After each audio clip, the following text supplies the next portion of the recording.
नमस्कार मित्रांनो, स्वागत आहे तुमचं मराठी मनोरंजन कट्टामध्ये. जर तुम्ही अजूनही आपल्या चॅनलला सबस्क्राईब केलं नसेल तर आत्ता सबस्क्राईब करून बेल आयकॉन नक्की दाबा. कारण रोज तारिणी मालिकेचा सविस्तर रिव्ह्यू, प्रत्येक महत्त्वाचा डायलॉग आणि एकही सीन न चुकवता तुम्हाला इथेच पाहायला मिळतो.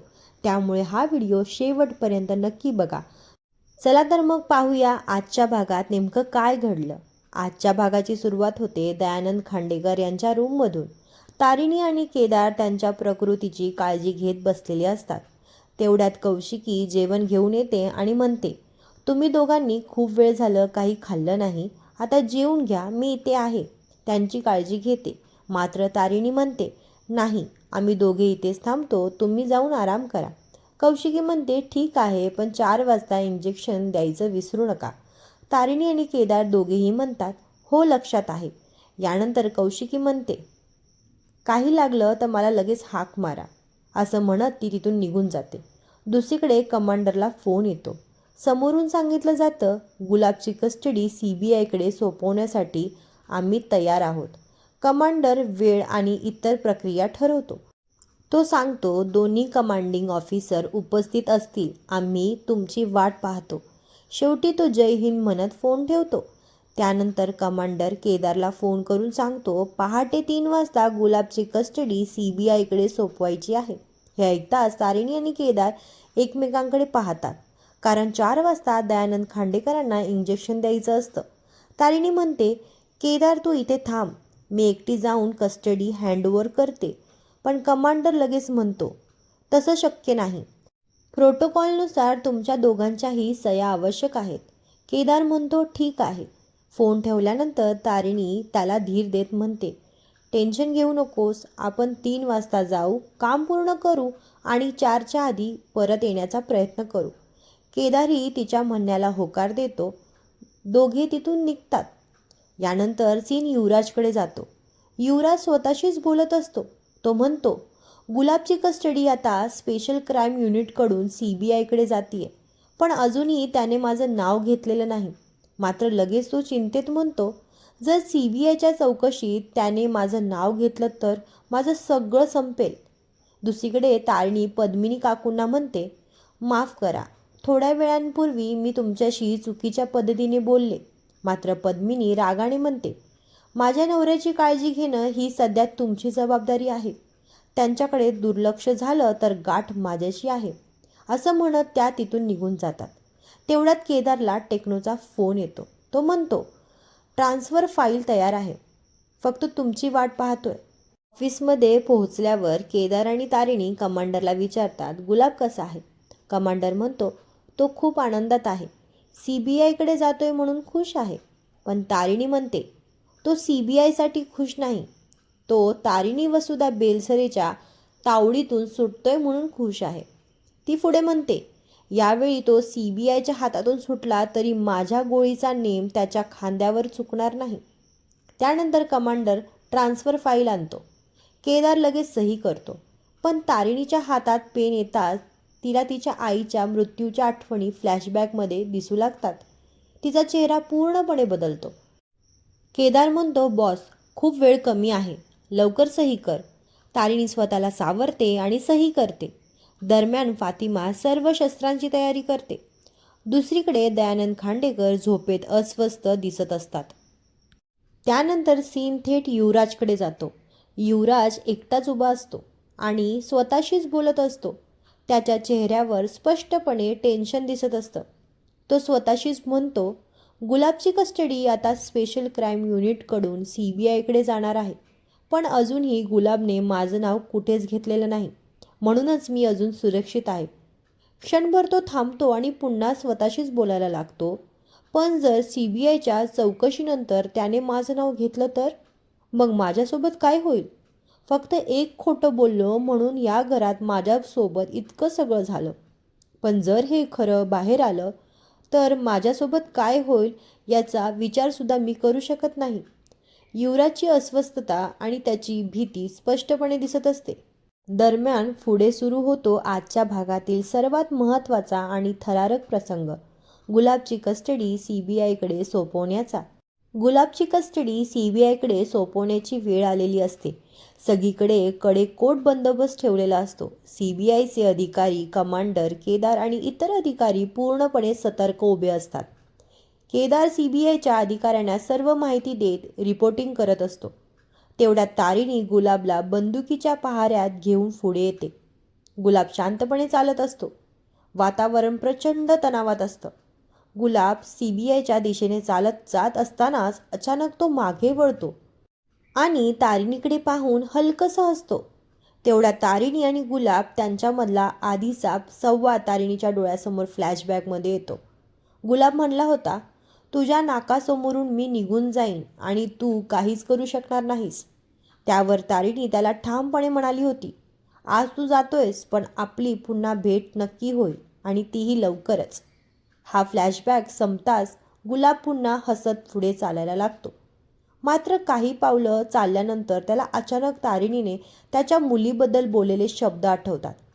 तारिणीने त्याला सुनावलेलं असतं, जसं तू निष्पाप मुलांवर अत्याचार केलेस, त्यांचे अवयव विकलेस, त्यांना लपवलंस, संपवलंस, तसंच तुझ्या मुलीसोबत झालं तर. हे आठवताच गुलाब अचानक थांबतो. तो पुन्हा मागे वळतो. हे पाहून सगळे अधिकारी सावध होतात. क्षणात CBIचे अधिकारी आणि तारिणीची टीम त्याच्यावर बंदुका रोखतात. CBI अधिकारी मोठ्याने ओरडतात, गुलाब टर्न बॅक, नाहीतर आम्हाला गोळी झाडावी लागेल. पण गुलाब कोणाचंच ऐकत नाही. तो हळूहळू मागे चालत थेट तारिणीसमोर येऊन उभा राहतो. त्यानंतर तो स्वतःच तारिणीच्या बंदुकाला आपलं डोकं टेकवतो आणि म्हणतो, मार मला, मार ना. हे बोलून तो मोठ्याने हसायला लागतो. तो म्हणतो, तू मला मारू शकत नाहीस. यानंतर तो हेड कॉन्स्टेबल वसुधा बेलसरेचं नाव घेत म्हणतो, वसुधा बेलसरे, चांगलं ओळखतो मी तिला. मरताना पाहिलंय मी तिला. त्यानंतर तो तारिणीकडे पाहत म्हणतो, ज्या डोळ्यांनी तू माझ्याकडे बघतेस ना, त्याच डोळ्यांनी तुझ्या आईकडेही पाहिलं होतं मी. मानलं पाहिजे तुझ्या आईला. तुझ्यासारखीच खंबीर होती ती. शेवटपर्यंत जगण्यासाठी लढत राहिली, पण शेवटी ती गेली. हे ऐकताच तारिणीच्या डोळ्यात संताप स्पष्ट दिसू लागतो. गुलाब पुढे म्हणतो, याच गोष्टींची चौकशी करत होतीस ना, मला वारंवार त्रास देत होतीस ना, तर नीट ऐक. मी तुझ्या आईला मारताना पाहिलंय, पण मी तिला मारलेलं नाही. JPC फॅक्टरीच्या स्कॅममध्ये जे लोक मारले गेले, त्यावेळी हा गुलाब या धंद्यात अगदी छोटा होता. मी फक्त एक प्यादा होतो. मी आजही प्यादाच आहे. माझ्यापेक्षा वरची व्यक्ती अजूनही मोकाट फिरतीये. आज मी CBIकडे जातोय म्हणून हे गुन्हे थांबणार नाहीत. ज्याच्यामुळे हा सगळा काळा धंदा चालतोय तो अजूनही बाहेर फिरतोय. हे ऐकताच तारिणी संतापाने ओरडते, कोण आहे ती व्यक्ती, सांग. गुलाब पुन्हा हसतो. तो म्हणतो, तुला मला जिवंत ठेवून मरण दाखवायचं होतं ना. आता लक्षात ठेव, ती व्यक्ती तुझ्यापासून फार लांब नाही. ती तुझ्या आजूबाजूलाच आहे. मृत्यूचं सावट तुमच्या सगळ्यांवर आहे. कधी झडप घालेल हे तुलाही कळणार नाही.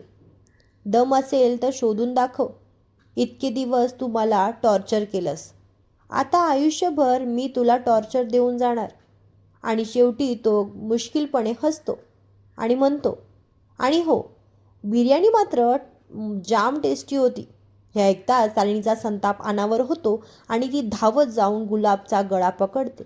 क्षणात केदार, कमांडर आणि इतर अधिकारी धावत येतात. ते तारिणीला मागे ओढतात आणि कसाबसा तिचा राग शांत करण्याचा प्रयत्न करतात. दरम्यान CBIचे अधिकारी गुलाबला ताब्यात घेऊन पुढे निघून जातात. गुलाब मात्र जातानाही सतत तारिणीकडे पाहत हसत असतो. गाडीत बसतानाही त्याची नजर तारिणीवरच असते. तारिणी मात्र प्रचंड रागाने त्याच्याकडे पाहत उभी असते. गुलाब निघून गेल्यानंतर केदार तारिणीजवळ येतो आणि म्हणतो, बॉस, आता प्लीज निघूया.